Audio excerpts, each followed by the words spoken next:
On the face of it to do quite, Mr. Chairman. I'm going to give Dennis Rourke a call. Thank you, Mr. Chairman. As I've already said, New Zealand First supports the bill overall. There are some aspects in Part 3, however, which I do wish to comment upon. First of all, relating to unauthorised hacking, deleting and altering of information in respect of Clause 56.3, New Zealand First does approve of the penalty increases for individuals there being up to $250,000 or 10 years imprisonment, and for organisations being up to $1 million. And the point here is these are significant penalties, and they need to be significant because we need a very strong deterrence for these sorts of activities these days. And one could list many and various instances when very severe cases of hacking and altering of information has occurred in many areas, both in the public and private sectors. The point, however, is that significant penalties are very important, so that's supported. However, when I look at Clause 58.1a relating to unauthorised access, I said in an earlier speech, Mr. Chairman, that I thought it would be wise to add an offence of attempting to access after where the word access is used in the section, and also to expand it to define what would constitute an attempt.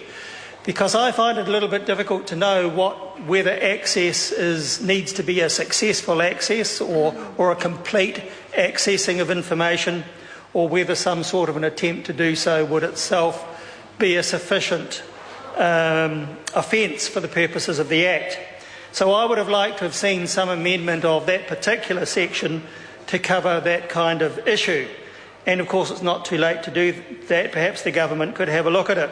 Similarly, the same thing arises in Clause 58.3, where again the words attempts to use are specified, and again we could add something about attempts in that section too. And I think it's very important indeed that the bill should specifically cover attempts, so that we know what's meant by access and we know what's meant by an attempted access.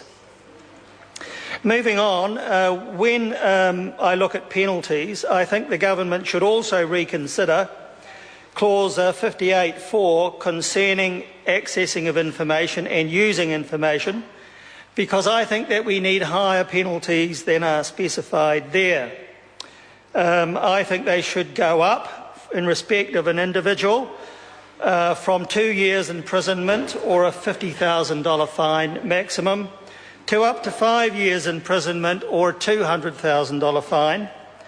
And for corporations, I think it would be appropriate for the penalty to be raised from $200,000, which for many corporations is not a huge sum of money, to at least $500,000 for the illegal accessing and using of information. I think that we need to understand that the possibility of commercial gain from some of these illegal activities is quite large, especially for corporations, and so we need strong penalties to deter that sort of behaviour. Organisations that hack information would be doing so for commercial gain, and they can't be imprisoned, so we need to have very high financial penalties, and that is what we would like to see in New Zealand First. There might also be other possible penalties, such as a deregistration of a company, but at the very least, much higher financial penalties are warranted. In respect of the regulating powers, New Zealand First agrees with the new Clause 65A concerning regulations to prescribe the length of time that electronic identity credentials, photographs, records of usage history, status information and technical codes are retained after their cancellation, revocation or expiry. We also approve in particular of the requirement for the regulations for these purposes to be subject first to consultation with the Privacy Commissioner. I think that's very appropriate indeed.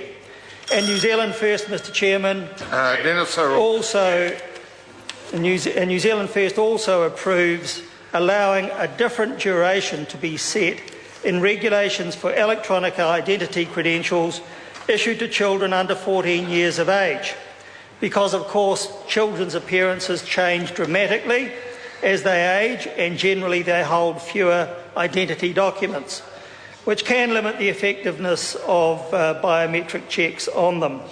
So with those reservations and some of those suggestions for which we think would improve the bill, New Zealand First will be very happy to support all parts of it.